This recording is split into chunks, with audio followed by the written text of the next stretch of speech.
Hello friends, स्वागत है आपके अपने यूट्यूब चैनल गायत्री ऑफिशियल में। आपका बीएसएफ ट्रेड्समैन 4 दिसंबर को आपका एग्जाम होने जा रहा है। तो एग्जाम में किन बातों का ध्यान रखना है?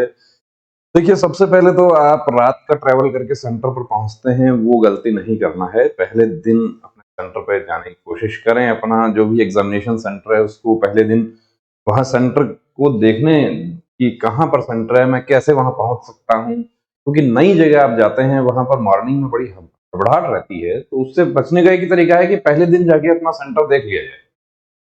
उसके बाद कहीं भी आसपास रुकने का कोई भी अरेंजमेंट, अपना व्यवस्था जो है अपने पॉकेट के अनुसार अपनी व्यवस्था कर लें।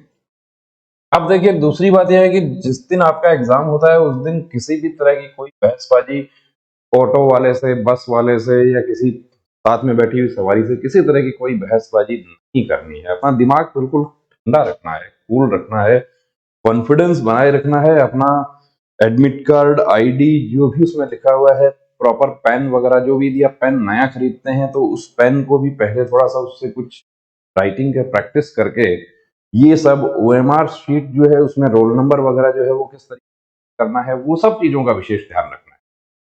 और जो आपको समय दिया है सेंटर पर रिपोर्ट करने का, कि जैसे आपको कहा है उसमें कि 0700 आवर्स, तो 0700 आवर्स के 7 बजे उसमें दिया है 1400 आवर्स, तो 1400 आवर्स का मतलब है कि दोपहर में 2 बजे इस टाइम से पहले सेंटर पे पहुंचने की कोशिश करें। प्रॉपर अपना लाइन अप हो जाए। जहां भी आप अपना बैग वगैरह जो है वो प्रॉपर जमा करवाना है, मोबाइल अपना प्रॉपर कहीं भी जो सुविधा होती है उसके अकॉर्डिंग जमा करवा दें। और लास्ट मोमेंट में देखिए, हड़बड़ाहट के तैयारी से बचेंगे। जो कुछ रिवीजन करना है वो मॉर्निंग तक अपना रिवीजन कर लें। ऐसा नहीं है कि मैं एग्जाम सेंटर में जा रहा हूँ तो वहां भी मैं पढ़ रहा हूँ। कि जो आपने पढ़ लिया है सैटरडे शाम तक, वो पर्याप्त है आपके लिए। और उसको रिवाइज करना है तो अपना जो भी मोटा मोटा चीजें रिवाइज करने वाली हैं उनको रिवाइज कर लिया।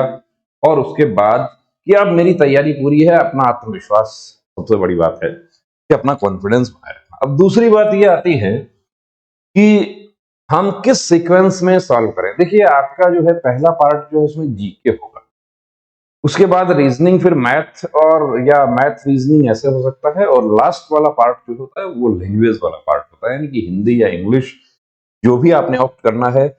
तो हम आपको ये सजेस्ट करेंगे कि आप यदि हिंदी मीडियम स्टूडेंट हैं तो आप पहले हिंदी ऑप्ट करें। आप इंग्लिश हैं तो आप पहले इंग्लिश जो 76 से आप शुरू करें। पहले आपको ओएमआर शीट पर ही आपको ऑप्ट कर लेना है कि आपको हिंदी चाहे करना है या इंग्लिश करना है। कई बार यही गलती हो जाती है कि आप हिंदी करना चाह रहे हैं लेकिन 76 नंबर से क्वेश्चन इंग्लिश वाले शुरू होते हैं और आप वो सॉल्व करना शुरू करते हैं। तो 76 से 100 तक जो है वो इंग्लिश या हिंदी में से आपको एक करना है। ये आपको ध्यान रखना है। अब आपने हिंदी ऑप्ट किया तो पहले हिंदी, क्योंकि देखिए हिंदी में क्या है कि ग्रामर और वो सब आपने तैयार किया है। एसएससी जीडी लेवल पर यदि आपने तैयार किया है तो आप हिंदी में जिनकी अच्छी तैयारी है वो आराम से 20-22 क्वेश्चन तक वो आराम से कर जाते हैं, उससे ज्यादा भी कर जाते हैं। ऐसा ही यदि हम बात करें रीजनिंग की, तो ये रीजनिंग में भी आराम से 20-22 क्वेश्चन जो है वो एक जो अच्छी तैयारी वाला जो स्टूडेंट है, अच्छी जिसकी बहुत अच्छी है, वो तो वो 24 तक भी कर जाते हैं, 25 भी कर जाते हैं। क्योंकि रीजनिंग का क्या है कि सेट पैटर्न है। अब तीसरा पार्ट जो है उस पे आप जाएं, तब आप जीके को उठाएं। देखिए, जीके में क्या है कि स्टैटिक जीके जो है वो 10 से 15 क्वेश्चन आपको स्टैटिक जीके, या जिसको कहें कि लूसेंट का जीके, वो आपको मिल जाता है। उसके बाद कुछ आपको करंट अफेयर्स का भी जीके मिलता है। कुछ जीके के 5-6 प्रश्न जीके के ऐसे भी होते हैं जो कि बहुत टेढ़े मेढ़े प्रश्न होते हैं, और वो जनरली जो है तैयारी, आपकी तैयारी के लेवल के ऊपर के क्वेश्चन। पहले यदि जीके उठा लिया और जीके में आप 10-15 तक ही पहुंच जा रहे हैं, तो क्या होता है कि कॉन्फिडेंस जो है वो डाउन हो जाता है। उससे बचने का ये तरीका है कि जीके को तीसरे नंबर पे रखें।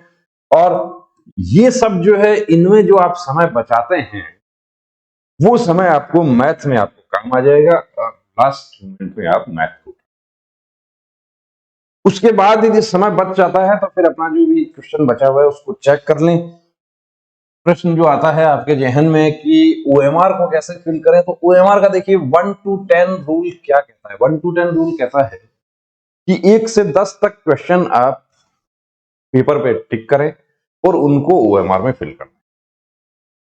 अब आपको हम एडवाइस कर रहे हैं कि आपको 76 से शुरू करना है, तो 76 से 85 तक पहले सॉल्व किया, पेपर पे निशान लगा दिया। आप पेपर पे निशान लगा सकते हैं, आपको रफ वर्क जो है वो भी पेपर पे आपका होगा, पेपर पे भी आपका रोल नंबर लिखने के लिए कहा जाता है।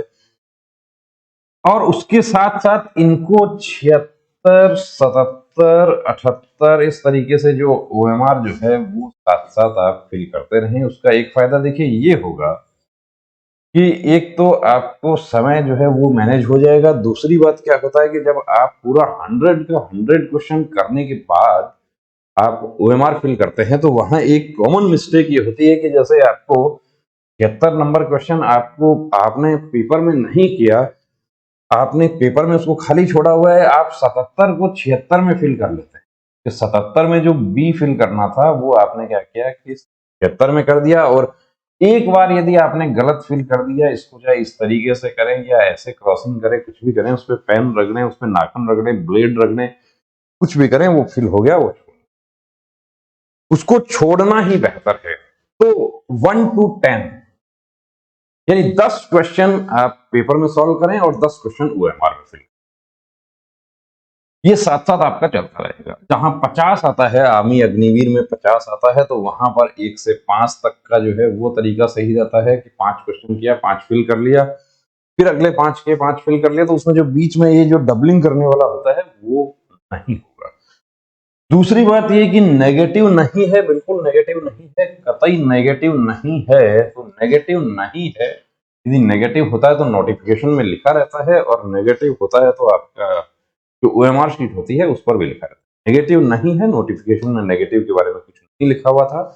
तो ओएमआर शीट जो है वो, उसमें यदि आप क्वेश्चन खाली छोड़ते हैं तो वो आपके लिए फायदेमंद नहीं है। आप उसमें कुछ फिल करते हैं तो वो हो सकता है सही हो जाए। तो सबसे बड़ी चीज ये है दोस्तों, कॉन्फिडेंस जो है वो अपना बनाए रखना है। कई बार ये होता है कि आप पेपर करना शुरू करते हैं, शुरू करते ही आपको पहले जो 5-10 क्वेश्चन आपने पढ़े वो आपको नहीं आए, तो हताश होना स्वाभाविक है। और कई बार ये भी होता है कि जो आपने पहले स्टार्टिंग में पढ़ना शुरू किया वो आपको आ रहे हैं, तो आपका कॉन्फिडेंस एकदम से बढ़ गया। ओवर कॉन्फिडेंस तो वो भी नहीं करना है।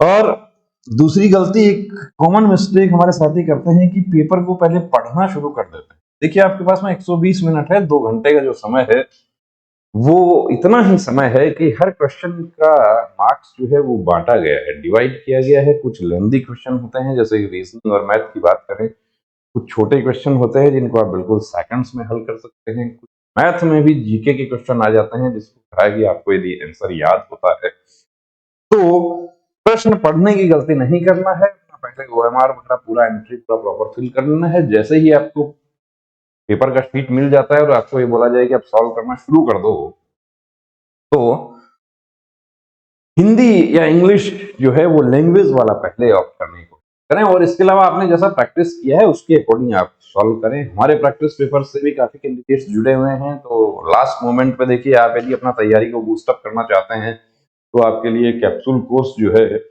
वो आपके लिए अवेलेबल है, वो उस पर आप जा सकते हैं। वहां से भी आपको एक आइडिया हो जाएगा कि किस तरीके का, किस लेवल का कैसा पेपर आता है। तो बने रहिए दोस्तों चैनल के साथ, और यदि सब्सक्राइब नहीं किया तो प्लीज सब्सक्राइब करें। गायत्री मोबाइल एप्लीकेशन डाउनलोड करें। कैप्सूल कोर्स आपकी तैयारी को बूस्टअप करने के लिए तैयार है, और उसमें आपको 1000 क्वेश्चन, उसमें इंग्लिश नहीं है, पहले ही आपको बता देते हैं कि उसमें सिर्फ हिंदी लैंग्वेज जो है वो अवेलेबल हो। तो बने रहिए दोस्तों चैनल के साथ। जय हिंद।